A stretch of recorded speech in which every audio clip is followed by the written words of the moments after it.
कोई भी साथी गूगल करके देखिए और उसमें लिखिए ऑपरेशन लोटस क्या है, व्हाट इज ऑपरेशन लोटस, तो आपको पता चल जाएगा ये भारतीय जनता पार्टी की एक तय स्ट्रेटेजी है, जिसके तहत विपक्ष के विधायकों को, जिनको जनता ने चुन के भेजा है, उनको डराकर, धमकाकर, खरीदकर, प्रलोभन देकर जनता की चुनी हुई सरकारों को गिराया जाता है। आज जब भारतीय जनता पार्टी के विधायक चुनकर जो चुने गए थे शिवसेना द्वारा, और जब आज वो महाराष्ट्र असेंबली में पहुंचे तो वहां पे नारे लग रहे थे 50 खोखा, 50 खोखा।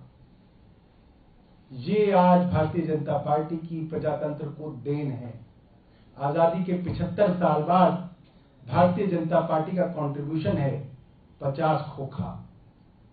मैं भारतीय जनता पार्टी को कहूंगा, बंद करो देश से धोखा, नहीं चलेगा 20 खोखा। ये भारतीय जनता पार्टी को जवाब है हमारे चुने हुए विधायकों का।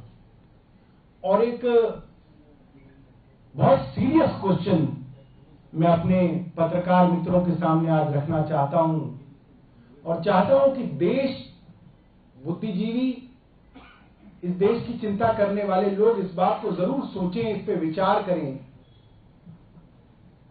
20 करोड़ रुपए आम आदमी पार्टी के विधायकों को ऑफर है। कहा जा रहा है 35 विधायक हमारे संपर्क में हैं, हम 35 विधायक खरीदेंगे। 20 करोड़ के हिसाब से 700 करोड़ रुपया भारतीय जनता पार्टी के पास मौजूद है कैश में, जब चाहे ले लो। 700 करोड़ रुपया, साथियों सोचिए कितना होता होगा 700 करोड़ रुपया। मुझे नहीं लगता कि एक कोठी में भी आप 2-2 हजार रुपए के नोट भरोगे तो 700 करोड़ रुपए उसके अंदर आ पाएंगे। इतना होता है 700 करोड़ रुपया। उसके अलावा अगर महाराष्ट्र की बात करें, वहां पे जितने विधायक बीजेपी की तरफ गए हैं और जिस तरह से 50 खोखा की आवाज भारतीय जनता पार्टी के लिए लगाई जा रही है, तो 1850 करोड़ रुपए बनते हैं महाराष्ट्र के। 1850 करोड़। कर्नाटका के अगर 17 विधायक जोड़ें तो आप सोचिए गिनती कहां तक जाएगी। मुझे लगता है कि भारतीय जनता पार्टी से देश जानना चाहता है, मैं जानना चाहता हूं भारतीय जनता पार्टी से कि उनके पास इतना सारा करोड़ों रुपया, हर राज्य में विधायकों को खरीदने के लिए करोड़ों रुपया, ये काला धन कहां से आया, भारतीय जनता पार्टी ने कहां से कमाया, और ये कहां रखते हैं, जो सीबीआई, ईडी, किसी को नहीं पता, कोई समझना ही नहीं चाहता। कांग्रेस के विधायकों को भारतीय जनता पार्टी ने करोड़ों रुपए दिए, वो रास्ते में पकड़े गए, गाड़ी में करोड़ों रुपए के साथ पकड़े गए। अखबारों में, टीवी में चर्चा चल रही थी कि झारखंड की सरकार गिराने की कोशिश में भारतीय जनता पार्टी ने ऑपरेशन लोटस लॉन्च किया हुआ है। रंगे हाथों विधायकों के पास करोड़ों रुपया गाड़ी में भरा हुआ मिल गया। कोई ईडी, सीबीआई जांच ही नहीं करना चाहती कि ये पैसा कहां से आया, क्योंकि उसकी जो ट्रेल होगी, जो मनी ट्रेल होगी, वो भारतीय जनता पार्टी के हेडक्वार्टर में जाकर रुकेगी। ये सब जानते हैं। और आज मैं अपने भारतीय भाइयों के आगे इस सवाल को रखना चाहता हूं कि इस पे विचार करिएगा कि ये हजारों करोड़ कैश जो विधायकों को खरीदने के लिए भारतीय जनता पार्टी खर्च कर रही है, ये कौन सी ईमानदारी की चक्की से निकाला गया है, कहां पे इतना कैश रखा जाता है। और भारतीय जनता पार्टी के दफ्तरों में जहां कैश रखा जाता होगा या इनके गोदामों में जहां पे कैश रखा जाता होगा, वो सीबीआई और ईडी के रडार पे कब आएंगे। ये मेरे सवाल के साथ मैं इस प्रेस कॉन्फ्रेंस को खत्म करता हूं। आपके पास कोई सवाल हो तो पूछ सकते हैं।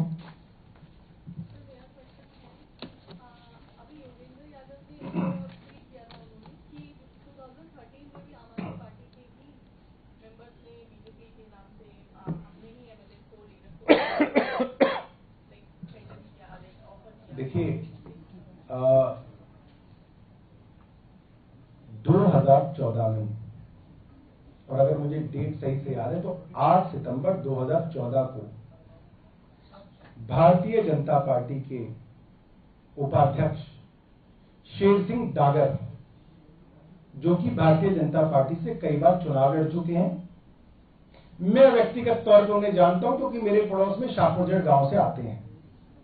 उनके बेटे परीक्षित डागर एबीवीपी के अंदर चुनाव लड़ते रहे हैं, एबीवीपी के अंदर ऑफिस बेरर रहे हैं।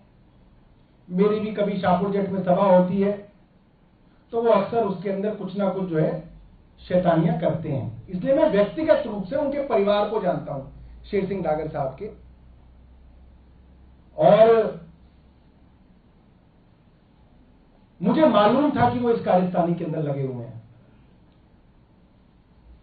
क्योंकि हमारा गांव उनका गांव पड़ोस का गांव है, काफी लोगों की चर्चा होती रहती है। उन्होंने हमारे सिटिंग संगम विहार के विधायक को 4 करोड़ रुपए ऑफर दिए पार्टी बदलने के लिए, और ये स्टिंग हमारे विधायक ने करके टीवी पे सारी दुनिया को दिखाया है। मैं एक जानकारी और दे देता हूं, इसके अलावा भी कई स्टिंग उस समय हमने करने की कोशिश की। कुछ स्टिंग्स बहुत अच्छे नहीं हो पाए, मगर स्टिंग्स हमारे पास वो भी मौजूद थे। ऐसे भी हुआ कई जगह कि डील होते होते जो है भारतीय जनता पार्टी का जो नेता था वो थोड़ा सा चौकन्ना हो गया, और जब वीडियो की तक बात पहुंची तो शायद वो बच गया, बट उससे पहले कि हमारे पास बहुत सारी चीजें हैं। तो हम वो हैं जिन्होंने भारतीय जनता पार्टी को पूरे देश के सामने एक्सपोज किया है। और मैं आपको एक और बात बता दूं, भारतीय जनता पार्टी ने आज तक अपने उस नेता, अपने उस उपाध्यक्ष शेर सिंह डागर को पुलिस इन्वेस्टिगेशन करके जेल में नहीं भेजा है। उन्होंने ये नहीं कहा कि ये भारतीय जनता पार्टी की तरफ से नहीं था, इसकी कैसे हिम्मत हो गई, ये 4 करोड़ रुपए देके एक चुने हुए विधायक को खरीद रहा है, हम इसको जेल भेजेंगे। कोई इन्वेस्टिगेशन नहीं की गई उसके अंदर, उसको ठंडे बस्ते में डाल दिया गया। दिल्ली पुलिस भारतीय जनता पार्टी के पास ही है 2014 से आज तक। मैं भारतीय जनता पार्टी के संबित पात्रा को चुनौती देता हूं, आप बताइए आपने अपने उपाध्यक्ष शेर सिंह डागर के ऊपर क्या कार्रवाई की? उनको अब तक जेल में क्यों नहीं डाला अगर वो आपके आदमी नहीं थे? वो उनके लोग थे।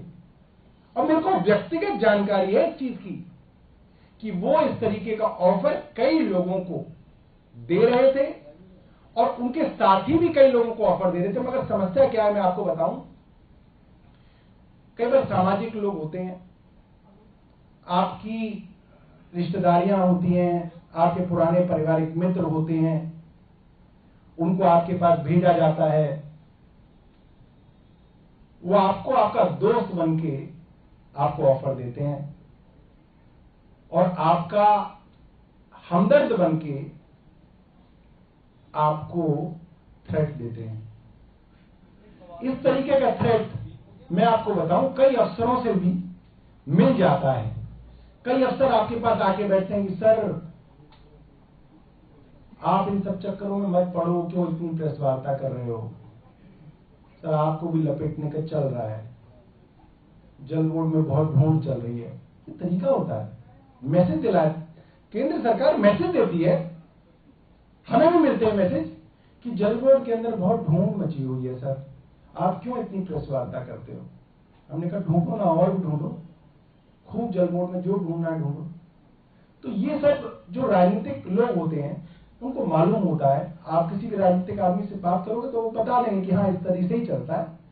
और इसी तरीके से महाराष्ट्र में जो सरकार टूटी, कर्नाटक में टूटी, गोवा में टूटी, मध्य प्रदेश में टूटी, आपको क्या लगता है कि एक पार्टी भारतीय जनता पार्टी को गाली दे दे के उसके उम्मीदवार को हरा के आया है और फिर उनका एकदम ही हृदय परिवर्तन हो गया, वो कह रहे कि नहीं मोदी जी सबसे अच्छे हैं और झूठ? ये क्या जनता को समझ में नहीं आ रहा। ये जरूर है कि आज हमने इसको नॉर्मलाइज कर दिया है, हमने इसके ऊपर नैतिक सवाल उठाने बंद कर दिए, मगर ये बात अगर आप थोड़ा भी इसके ऊपर मनन करें, चिंतन करें तो आपको समझ में आ जाएगा कि ये पैसे की ताकत है, पैसे की ताकत के अलावा कुछ नहीं है। पैसे की ताकत है, डंडे का रोब है, सिर्फ और कुछ नहीं। और कुछ सवाल हो? लेंगे। मैं बता रहा हूं, भारतीय जनता पार्टी की और हमारी लड़ाई लंबी लड़ाई है। अभी तो गुजरात में लड़ाई है, फिर 2024 में लड़ाई है। अर्जुन के पास ब्रह्मास्त्र था। अर्जुन की पहली लड़ाई तो नहीं थी महाभारत के युद्ध में, अर्जुन की कई लड़ाइयां हुई, मगर जहां ब्रह्मास्त्र की जरूरत है वहीं ब्रह्मास्त्र चलाया। श्री राम ने भी वहीं चलाया जहां जरूरत थी। श्री राम की तो रावण से पहले कईयों से लड़ाई हुई। कई छोटे छोटे जो हैं वो क्या कहते थे उनको, राक्षस से छोटे वाले क्या होते थे, दानव,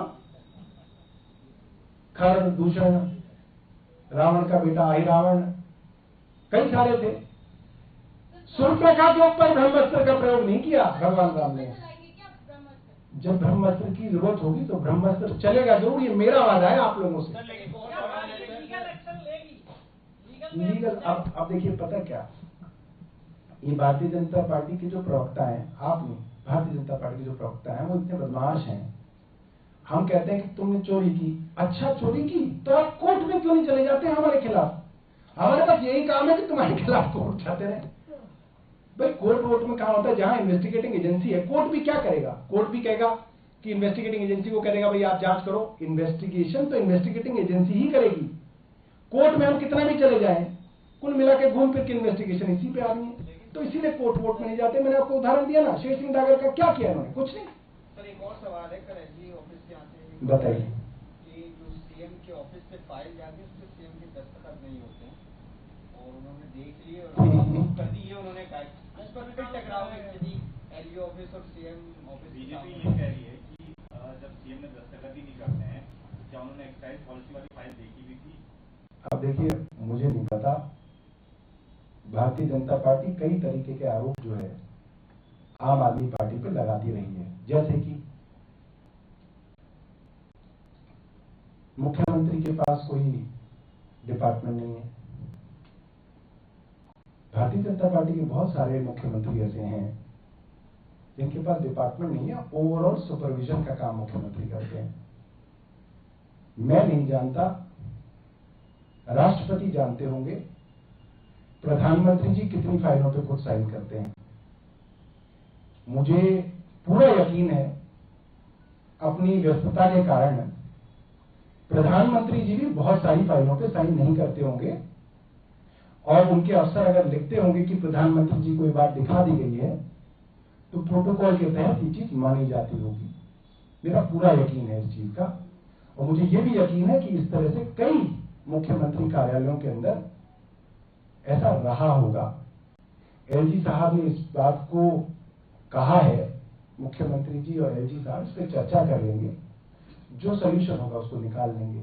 इसमें कोई इतना बड़ा मामला नहीं है कि एक दूसरे को चिट्ठीबाजी की जाए, तो बताई जा सकती है, कोई ऐसी बड़ी चीज नहीं थी। और कुछ हो तो बताइए। बिहार में भी रेट डली है, बिहार में तो रेट डलनी ही थी, बिहार में क्यों नहीं डलनी थी? जब वहां सरकार टूट गई तो बिहार में तो डलनी है, झारखंड में भी डलेगी। अब पता नहीं क्या है, नहीं, अभी जानकारी नहीं आई हमारे पास, अभी हम खुद अपने में बिजी हैं। और कुछ सवाल है बताओ। सौरभ जी, सवाल ये है कि आप लोग को लगता है कहीं से कमजोर पड़ रहे हैं, आप लोग बार बार जो नाम नहीं बता रहे हैं, चाहे वो मनीष सिसोदिया के मामले में हो, चाहे 4 एमएलए के मामले हो, चाहे 35 लोगों के बारे में जब आ रहे हैं, अगर आप नाम नहीं बताएंगे तो कहीं ना कहीं आम आदमी पार्टी कमजोर दिखाई देगी। देखिए, मैं आपको बताऊं, आम आदमी पार्टी है ही कमजोर। हम लोग बेचारे सताए हुए लोग हैं, और ये लोग हैं जिनके पास सारी ताकत है, सारी सत्ता है। रोना ही इस बात का, कमजोर के ऊपर अपनी ताकत आजमा रहे हैं।